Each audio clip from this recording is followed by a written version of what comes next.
50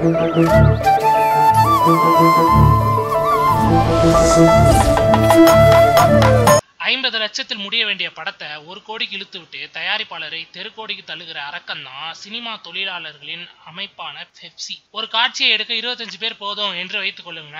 அதெல்லாம் முடியாது. பெப்சி விதிப்படி ஒவ்வொரு பிரிவில் இருந்தும் இத்தனை பேர் ஷூட்டிங் வருவாங்க.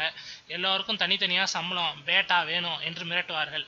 குறைஞ்சது 80 பேராவது கூடி விடுவார்கள். முடியாது என்று மறுத்தால் ஒரு நாள் கூட நிம்மதியாக ஷூட்டிங் நடத்த முடியாது, நடத்தவும் விட மாட்டார்கள். கால் ஷீட் நேரத்திலிருந்தே அதிகப்படியாக 5 நிமிஷம் போனா கூட தனியா முழு பேட்டா வேணும் என்று மல்லுக்கு நின்று வாங்குவார்கள். வெளியூர் படப்பிடிப்புக்கு கிளம்பினால் சாப்பாடு, டிக்கெட் என்று எல்லா வசதிகளும் செய்து கொடுத்தாலும் டிராவல் பேட்டா என்று தனியாக ஒரு பில் போடுவார்கள். தூங்கி கொண்டு வருவதற்கு கூட சம்பளம் கேட்கும் இவர்களின் அராஜகத்தை சகிக்க முடியாமல் போராடுகிறவர்கள் யாராக இருந்தாலும் அவர்களை கதற கதற அழக வைப்பதில் தனி சுகம் காண்கிற அமைப்பு தான் பெப்சி. தூங்குவதற்கு கொடுத்த சிங்கிள் பேட்டாவை இப்போது டபுள் பேட்டாவாக ஆக்க சொல்லி ஒரு படத்தின் ஷூட்டிங்கே நிறுத்திவிட்டது இந்த கும்பல். இதில் ஆரம்பித்த பிரச்சனை தயாரிப்பாளர் சங்கத்தில் பூதாகரமாக வெடிக்க அதிரடியாக சில முடிவுகளை எடுத்தது விஷால் தலைமையிலான தயாரிப்பாளர் சங்கம். இந்த கூட்டத்தில் விஷாலுக்கு எதிராக முஷ்டியை உயர்த்தி கொண்டிருந்த கலைப்புலி தானும் KR போன்றவர்களும் கலந்து கொண்டார்கள். இனிமே யாரும் பெப்சி அமைப்பை சேர்ந்தவர்களை மட்டும்தான் வைத்துக் கொண்டு ஷூட்டிங் நடத்த வேண்டும் என்ற கட்டாயம் இல்லை. தயாரிப்பாளருக்கு எவ்வளவு பேர் தேவையோ அவர்கள் மட்டும் வைத்துக் கொண்டு படப்பிடிப்பு நடத்தலாம். அவர்கள் பெப்சி அமைப்பில் இல்லாதவர்களாகவும் இருக்கலாம். படப்பிடிப்பு ஏரியாவுக்கு வந்து யாராவது தகராறு செய்தால் அவர்களுக்கு தயாரிப்பாளர் சங்கம் பாதுகாப்பு கொடுக்கும். படப்பிடிப்பு தொடர்ந்து